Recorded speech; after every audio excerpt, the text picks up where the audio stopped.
Young and Restless next week. Nick's chaotic drug flirt and Victoria crosses line. Young and the Restless presents some exciting new spoilers for next week. We have got Nick Newman, Joshua Morrow, bailing on rehab, back on drugs, and it looks like he is about to hook up with some rando while he is high and on the run, hiding from the Newman family.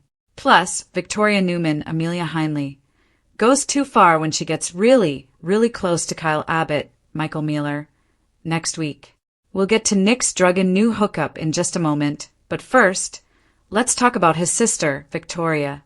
At the end of this week, she is at the GCAC talking to Claire Newman, Haley Aaron, about Nikki Newman, Melody Thomas Scott, and Victor Newman, Eric Braden, leaving for a romantic trip to Italy. And Claire's joking about it being their 200th honeymoon, which is semi-accurate. And Victoria notices that Claire seems distracted, but in a good way, that she's like glowing and swooning. And she tells her mom that things are moving forward with Holden Novak, Nathan Owens, and that Claire's really happy, but she's not ready to bring Holden around to meet her younger siblings when Victoria suggests it. Claire's joking that she doesn't want to torture Holden like that. Victoria is glad to hear Holden's embracing the Winters family. And then Victoria gets a call that Nick bailed on rehab after Victor and Nikki's vow renewal ceremony. Nick didn't go back. So next week, Victoria is really upset about Nick going missing and nobody can find him. And that's when Victoria runs into Kyle at Crimson Lights. Young and the Restless spoilers say she's really upset, and we've got Victoria crying on Kyle's shoulder. And then when Victoria kind of pulls away a little bit, things get intense. They're looking like they're just about to kiss. Fans have been wondering for a while why Kyle kept getting tossed into scenes with Victoria. And I've seen people wondering if Y&R was planning to pair them, which of course seems icky because Kyle's last girlfriend was Victoria's daughter, Claire. But it looks like they are going there. Kyle and Victoria's faces are so very close. Looks like they're about to kiss, so we may get a lip lock. I do wonder how Claire will react to her mom Victoria making out with her ex Kyle. It seems dodgy, but you know Sharon Newman, Sharon Case, married Nick and Adam Newman, Mark Grossman, and their dad Victor, so it's not unprecedented.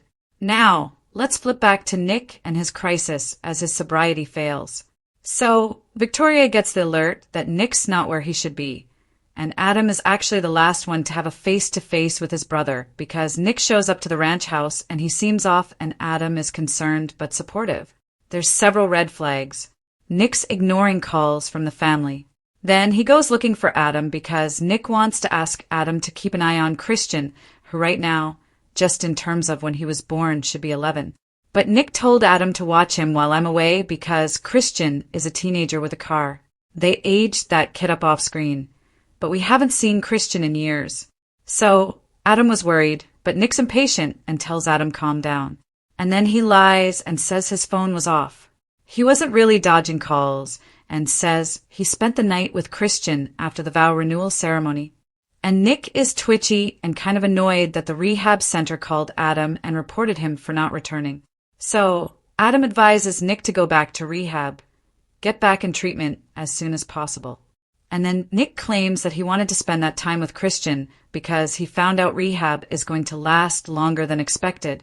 And Nick is also worried about Matt Clark, Roger Howarth, being on the ranch. So he wants to make sure that Adam doesn't let Christian anywhere around him.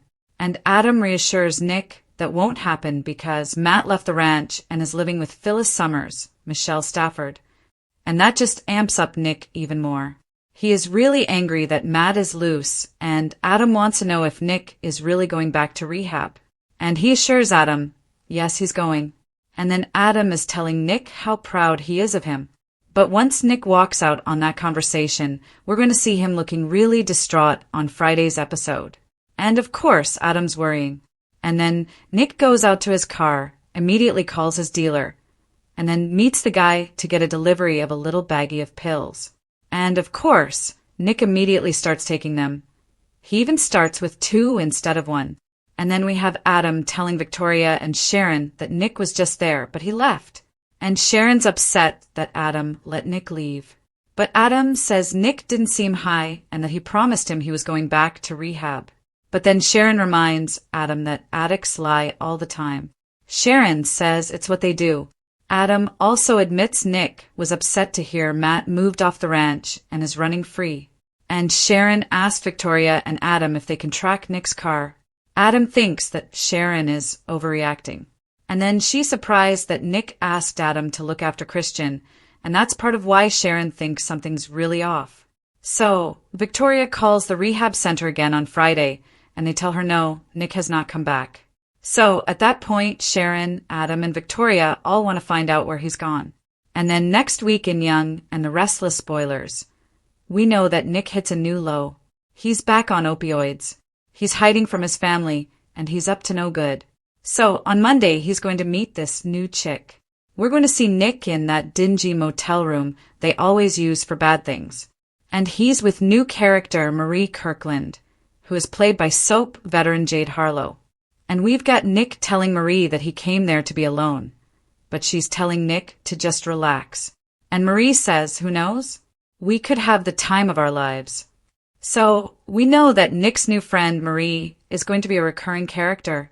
And she's got some sort of sad backstory, and she's in Genoa City looking for a fresh start. But what is happening with Marie and Nick doesn't look like a fresh start. It looks like a recipe for disaster. And if Marie's another drug abuser, then obviously she'll be a terrible influence on Nick. Who doesn't need that? So, we've known for a while that he was going to relapse, and now here's happening. So, if Marie is some sort of party girl, she and Nick might hole up in that ratty hotel and just get high together because he can afford an endless supply of pills.